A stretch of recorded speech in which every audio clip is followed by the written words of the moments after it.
Shalom Bapak Ibu dikasih Tuhan. Haleluya.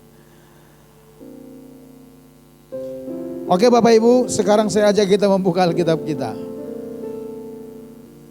Kita lihat dari Markus pasal 4. Kita masih di seputaran khotbah Yesus di bukit atau pengajaran Yesus di bukit. Ayat 26 sampai ayat 27. Kita mau belajar dari hal ini dengan tema menabur atau menanam benih yang benar. Kalau ingat ketika kita berbicara tentang tertanam di dalam Tuhan dengan benar atau dengan baik, saya katakan di dalam pertanian ada 3 unsur yang sangat diperlukan. Pertama tanah, kedua benih, ketiga maintenance-nya, perawatan-perawatan. Nah, kita sudah berbicara mengenai tanah 1,5 bulan. Kita sekarang mau berbicara mengenai benih di dalam pertanian itu. Kita lihat Markus pasal 4 ayat 26 sampai 27. Ini 2 ayat saja. Kita akan baca bersama-sama dengan suara kuat. 1, 2, 3, iya. Lalu kata Yesus, beginilah hal kerajaan Allah itu. Seumpama orang yang menaburkan benih di tanah. Lalu pada malam hari ia tidur. Dan pada siang hari ia bangun. Dan benih itu mengeluarkan tunas. Dan tunas itu makin tinggi. Bagaimana terjadinya tidak diketahui orang itu. Yang percaya katakan amin. Saudaraku, secara khusus di dalam Matius pasal 13, Markus 14, Lukas pasal 8, Yesus membicarakan tentang penabur. Pentingnya firman dalam kehidupan seseorang. Karena ini nanti arahnya ke sana. Khusus di dalam Markus pasal 4, Yesus memaparkan kepada kita tentang penabur 2 kali. Yang pertama di ayat 1 sampai ayat yang ke-20. Dan yang kedua ayat 26 sampai ayat 29. 2 kali khusus di pasal ini di khotbah di bukit, Yesus mengangkat perumpamaan tentang seorang penabur. Sebenarnya apa yang Yesus mau sampaikan dari hal ini? Saudaraku, Yesus sebenarnya tidak sedang mengajar kita bagaimana menjadi seorang petani yang handal, tidak. Dia sebenarnya tidak sedang berbicara bagaimana bercocok tanam, tidak. Tapi yang sedang Yesus bicarakan yang pertama, bahwa tanah yang dikelola dengan baik akan sangat berpengaruh terhadap apakah benih itu tumbuh atau tidak. Itu sebabnya kita berbicara mengenai tanah, itu berbicara hati. Tapi yang kedua, ketika Yesus berbicara di perikop berikut ini, perumpamaan tentang benih yang tumbuh, Yesus sebenarnya sedang membicarakan tentang jenis benih yang akan kita tabur. Karena kalau saudara lihat dikatakan demikian, setelah tanah itu dibajak, digemburkan, lalu Yesus berkata, lalu kata Yesus, beginilah hal kerajaan Allah itu. Seumpama orang yang menaburkan benih di tanah. Lalu pada malam hari ia tidur dan pada siang hari ia bangun. Dan benih itu mengeluarkan tunas. Dan tunas itu makin tinggi. Bagaimana terjadinya tidak diketahui orang itu. Jadi Yesus sedang membicarakan jenis benih yang akan tertabur di tanah itu. Kenapa itu dibicarakan? Karena benih apa yang ditabur di sana tumbuh. Benih apapun itu. Bagaimana caranya? Orang itu tidak tahu, kata Yesus. Karena orang itu tidur, bangun lagi. Tiba-tiba kalau saudara baca ayat seterusnya dikatakan bumi secara otomatis memberikan pertumbuhan. Benih itu makin tinggi. Sehingga nanti dia sampai berbunga, berbuah. Tapi menariknya Yesus kaitkan ini dengan kerajaan Allah. Berarti Yesus mau kita menabur benih kerajaan Allah. Dikatakan kerajaan Allah itu seumpama. Berarti Yesus hanya mengambil dua ilustrasi itu untuk menjelaskan tentang bagaimana kerajaan Allah bisa tumbuh dan bekerja, berkembang di hati seseorang. Bukan mau ngajar kita bagaimana bercocok tanam, bukan itu. Tapi Yesus mau menjelaskan cara kerajaan Allah itu bisa tumbuh dan berkembang, bahkan berdampak. Caranya seperti ini. Pertama, tanahnya harus dikumpulkan. Yang kedua, jenis benih yang kamu tabur itu benih apa? Kalau benih kejahatan, pasti yang tumbuh kejahatan. Pasti tumbuh. Pasti tumbuh. Tapi dalam hal ini saudara, karena Yesus mengatakan demikianlah kerajaan sorga. Berarti ini berbicara kerajaan Allah dan kebenaran-kebenaran Allah. Kalau berbicara tentang kebenaran Allah, berarti yang harus ditabur itu adalah firman Allah. Firman Allah. Supaya yang dihasilkan itu kebenaran Allah.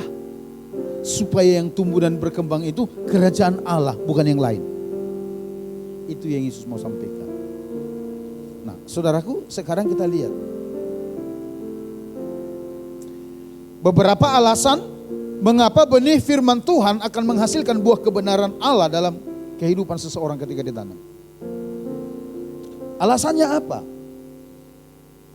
Kenapa kalau firman Allah yang ditabur lalu menghasilkan kebenaran-kebenaran Allah dan kerajaan Allah bertumbuh dalam hati orang? Kenapa? Tentu ada dong alasannya. Saudaraku, yang pertama lihat, karena memang firman Allah itu atau firman Tuhan itu adalah benih iman dalam kerajaan Allah. Itulah benih iman. Coba kita lihat di dalam Roma pasal yang ke-10 ayat 17. Saudaraku, perhatikan, saya baca, dikatakan demikian. Jadi iman timbul dari pendengaran dan pendengaran oleh firman Kristus. Iman di hati saudara itu hanya akan bertumbuh ketika firman Allah yang ditabur di dalam hatimu. Yang mengerti katakan amin. Itu yang Alkitab katakan. Itu yang firman Tuhan katakan. Jadi kenapa kalau benih firman Allah ditabur dalam hati orang, yang dihasilkan itu adalah kerajaan Allah dan buah-buah kebenaran di dalam Tuhan? Karena memang firman itu adalah benih iman di dalam kerajaan Allah. Tidak ada yang lain.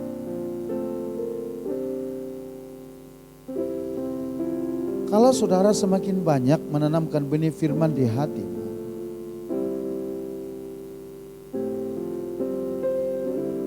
saudaraku, saya mau katakan demikian. Engkau pasti orang yang akan bertumbuh dalam iman.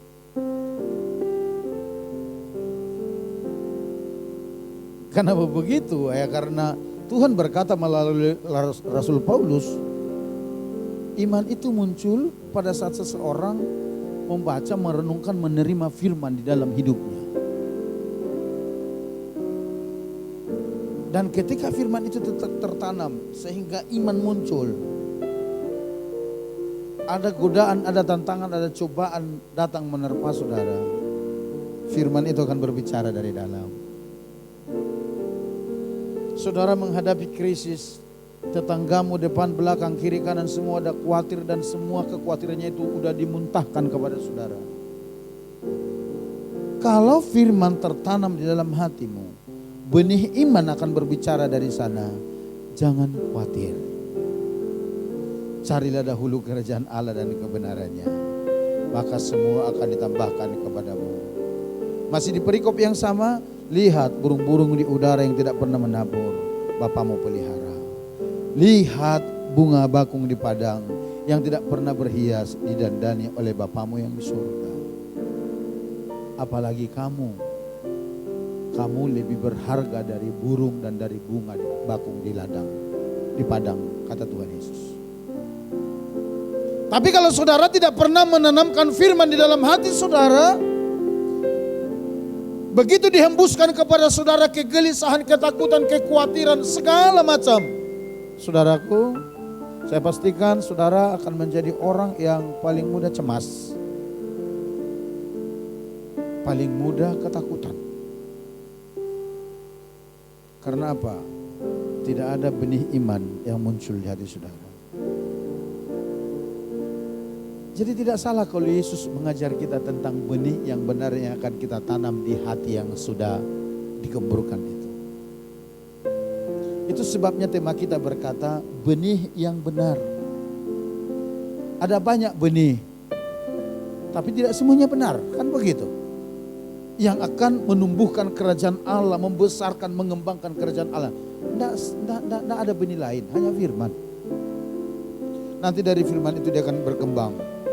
Perbuatan baik, kesalehan, semua akan berkembang dari sana. Jadi yang pertama, alasan yang pertama, mengapa firman Tuhan menjadi benih yang benar, yang menumbuhkan kebenaran Allah dalam kehidupan kita? Karena memang firman Tuhan itu adalah benih iman dalam kerajaan Allah. Yang kedua, saudara, kenapa firman itu? Alasan yang kedua, karena memang firman Tuhan adalah tulisan Allah sendiri. Tulisan Allah sendiri dalam artian begini, Tuhan yang menginspirasi, Tuhan yang memberikan ide kepada para penulis, diantaranya para nabi dan rasul, dengan memakai kecerdasan para rasul, para nabi untuk menuliskan firman Allah itu sendiri. Sekalipun di dunia modern sekarang, saudaraku, hal ini sudah terlalu banyak diragukan. Orang-orang percaya bahwa firman Allah telah banyak dirusak dan keliru dalam terjemahannya. Namun pertanyaannya, apakah benar demikian? Tentu jawabnya no. Itu hanya argumen orang-orang yang kurang mengasihi firman dan kurang menggali firman. Atau orang-orang yang benar-benar apatis terhadap firman, sehingga dimunculkan berbagai argumen. Jawabnya tidak. Kenapa begitu? Karena oleh ilham Roh Kudus, Rasul Paulus menulis dengan sangat jelas kepada Timotius tentang keberadaan firman itu. Coba kita lihat di dalam 2 Timotius pasal yang 3 sampai 16. Di sana dikatakan demikian. Segala tulisan yang diilhamkan oleh Allah memang bermanfaat untuk mengajar, untuk menyatakan kesalahan, untuk memperbaiki kelakuan, dan untuk mendidik orang dalam kebenaran. Itu yang dikatakan. Lalu saudara tahu ungkapan yang dikatakan di sana yang diilhamkan oleh Allah, yang diterjemahkan dari kata Yunani sebagai theopneustos. Kata ini terdiri dari kata majemuk, dua kata dari theos dan pneo. Dan menurut Strong Concordance, kata theos itu artinya adalah Allah atau ilah. Sedangkan kata pneo artinya menghembuskan dengan keras. Itu sebabnya secara harafiah kata theos pneustos diartikan sebagai dihembuskan oleh Allah. Dihembuskan oleh Allah. Di dalam beberapa terjemahan Alkitab, di antaranya terjemahan Amplified, kemudian New International Version, dan The Message, semuanya menerjemahkan kata Yunani ini sebagai dihembuskan oleh Allah. Kata apa itu? Kata diilhamkan tadi, diilhamkan oleh Allah.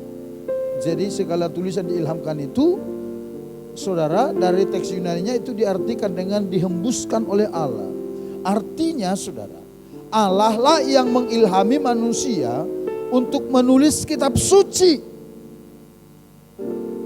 Allah yang memberikan ide itu. Mereka digerakkan dan diberi ide-ide oleh Allah sementara mereka sedang menulis. Tuhan pakai kecerdasan mereka. Tuhan munculkan terus ide-ide dalam pikiran mereka.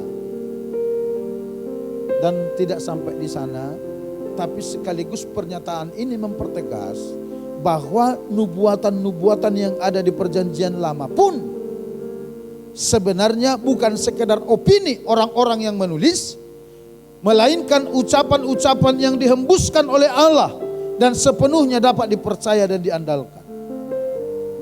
Hal itu bisa kita lihat di dalam tulisan Rasul Petrus. Coba kita lihat tulisan Rasul Petrus di dalam 2 Petrus pasal 1 ayat 20 sampai 21. Dia berkata demikian. 2 Petrus pasal yang pertama ayat 20 sampai 21. Yang terutama harus kamu ketahui ialah bahwa nubuat-nubuat dalam kitab suci tidak boleh ditafsirkan menurut kehendak sendiri. Sebab tidak pernah nubuat dihasilkan oleh kehendak manusia, tetapi oleh dorongan Roh Kudus. Orang-orang berbicara atas nama Allah. Saudara, dikatakan yang terutama harus kamu ketahui ialah bahwa nubuat-nubuat dalam kitab suci. Nubuat yang mana ini? Nubuat yang ada di kitab PL. Karena waktu Petrus menulis ini, kitab perjanjian baru belum ada. Dia lagi sedang nulis. Ngerti maksudnya ya? Waktu Paulus juga sedang nulis itu, kitab perjanjian baru belum ada. Dia sedang nulis, belum dikanonkan. Jadi setiap kali ada perkataan kitab suci di dalam tulisan para rasul maupun itu murid-murid Yesus di dalam perjanjian baru, itu pasti mengacu kepada salinan perjanjian lama. Karena waktu mereka sedang menulis belum ada kitab perjanjian baru. Amin. Alkitab kita itu lengkap dikanonkan dari Kejadian sampai Wahyu sekitar abad ke-3 sampai abad ke-5. Jadi ini merujuk kepada perjanjian lama. Artinya saudaraku, dengan tegas bahkan nubuat di perjanjian lama itu pun dikatakan itu merupakan hembusan dari Roh Kudus. Saudaraku, sesuatu yang menarik menurut Vine's Expository Dictionary of Old and New Testament Words berkata demikian, bahwa kata Yunani yang diterjemahkan sebagai oleh dorongan Roh Kudus itu, saudaraku, diartikan sebagai sesuatu yang mengisyaratkan bahwa mereka para penulis digiring atau didorong oleh kuasa Roh Kudus untuk menulis. Kalau begitu, apa yang mau disaksikan dari firman? Kalau Alkitab sendiri menyatakan dirinya seperti itu, ayo. Apa yang mau disaksikan? Apa yang mau disangsikan? Tidak ada. Firman Allah itu bukan sekadar benih di dalam kerajaan Allah, tapi ternyata firman itu inisiator penulisannya, inspirasinya dari Dia. Hanya dipakai manusia dengan kecerdasan mereka untuk menuliskan ide-ide Allah itu. Saya itu sebabnya dalam hal ini saya agak ekstrim, saudara. Saya sering sekali kalau menyebut ini selalu berkata begini, Paulus menulis oleh ilham Roh Kudus. Kenapa? Itu ada makna di balik itu. Kalau hanya saya berkata, Paulus mengatakan kepada Timotius begini, kalau itu hanya perkataan Paulus, Paulus itu sama kayak kita manusia biasa, pernah juga berdosa. Itu tidak ada kandungan kuasa apa-apa di dalamnya. Tapi kalau kita berkata oleh ilham Roh Kudus, Paulus menulis, tulisan itu betul Paulus yang nulis, tapi idenya dari Dia, pemberi ide. Amin. Amin, saudara. Itu sebabnya ketika firman ini ditanam di dalam hati orang, dia akan membangun kerajaan Allah dan akan menumbuhkan nilai-nilai kebenaran dalam kehidupan orang. Karena apa? Ya memang idenya dari Tuhan. Yang ketiga, alasan yang ketiga. Kita lihat. Mengapa kalau firman Allah ditanamkan dari seorang lalu menghasilkan nilai-nilai kebenaran Allah dalam kehidupannya? Alasan yang ketiga. Karena firman Allah itu adalah Allah sendiri. Firman Allah itu adalah Allah sendiri. Siapa yang mengatakan ini? Oleh ilham Roh Kudus menyingkapkannya kepada Rasul Yohanes. Coba kita lihat di dalam Yohanes pasal 1 ayat 1. Yohanes pasal 1 ayat 1. Seperti apa bunyinya kita lihat. Saya perhatikan, dikatakan demikian. Pada mulanya adalah firman. Firman itu bersama-sama dengan Allah. Dan firman itu adalah bersama-sama katakan Allah. Pada mulanya firman. Firman itu bersama-sama dengan Allah. Dan firman itu adalah Allah.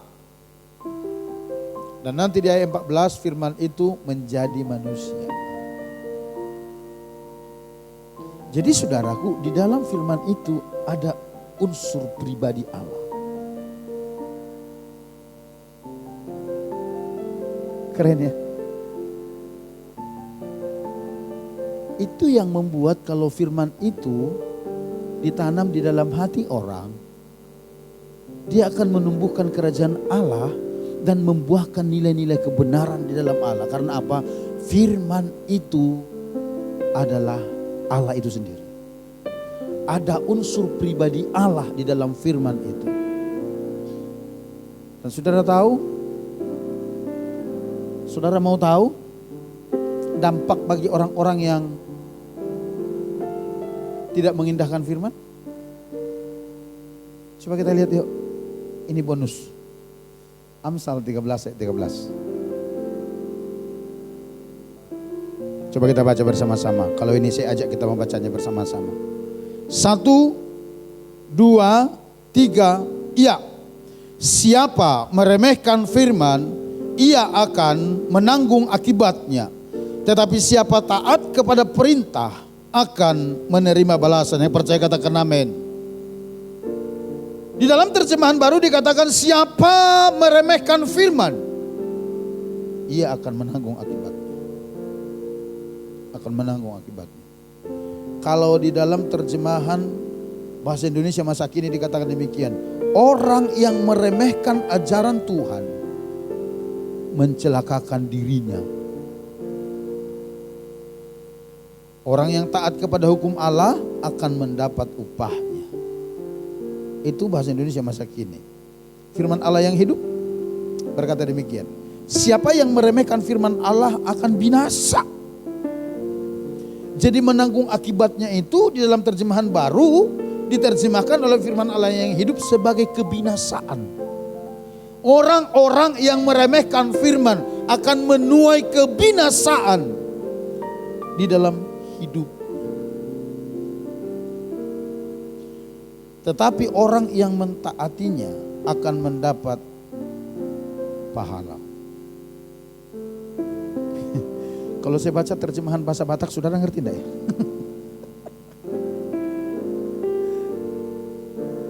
Kurang lebih sih.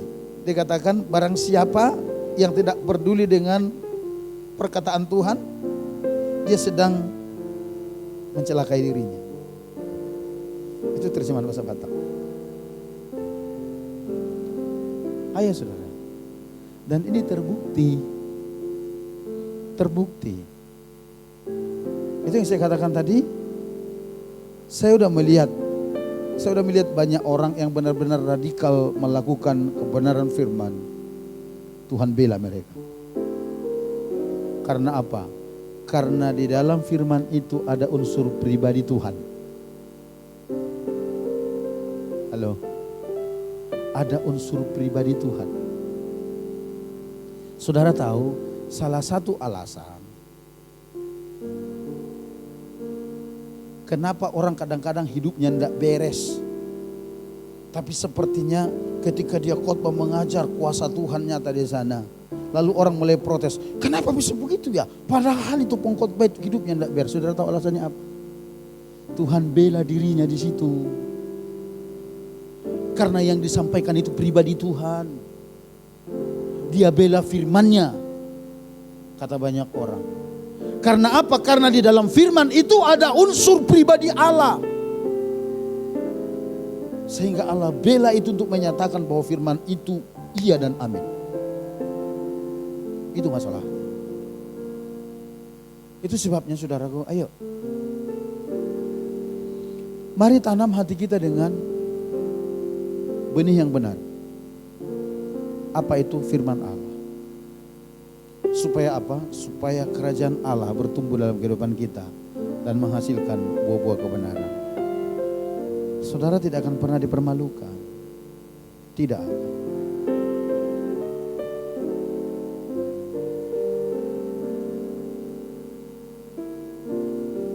Ketika saya berbincang-bincang tadi malam dengan Tuhan, dikatakan demikian. Beliau curhat. Udah lama saya tidak ketemu beliau. Tapi tadi malam kita ketemuan. Udah lama benar Pak dari sini ya. Kita ngobrol. Beliau cerita tentang segala macam dan itu. Kadang-kadang saya mau berhenti loh Pak melakukannya. Karena kadang saya melihat dimanfaatin. Kadang-kadang, aduh gimana ya, aku sering menangis. Saya katakan demikian, jangan pernah berhenti. Itu urusan orang. Orang itu mau manfaatnya mau seperti apa, itu dosa dia. Tapi bagianmu engkau lakukan dan engkau yang akan terus diberkati Tuhan. Itu hukumnya. Itu hukumnya. Kalau saudara yang lakukan, bagian saudara melakukan firman dan orang lain menanggapinya lain-lain aneh-aneh, urusan dia dengan Tuhan. Kita yang akan menerima upahnya, kata Tuhan. Ya. Dan tidak akan pernah berhenti. Bahkan sekalipun orang lain menanggapinya seperti mau mencelakakan, dengar baik, Tuhan bela firman-Nya. Saya bilang maju terus, maju terus. Dan saya akan berdoa bagimu selama engkau terus dalam kebenaran firman. Ya. Dan saudara tahu, sekali Allah berfirman dalam hidupmu dan engkau terima, engkau tanam dalam hatimu, dengar baik. Itu akan menghasilkan sesuatu yang luar biasa, bahkan di luar dugaan saudara.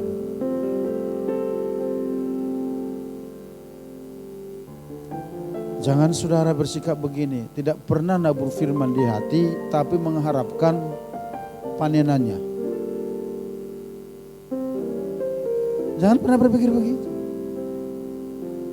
Ilustrasinya gampang sekali. Tentu saudara akan merasa aneh melihat seorang petani pergi ke kebunnya, lalu di sana dia ngomel-ngomel.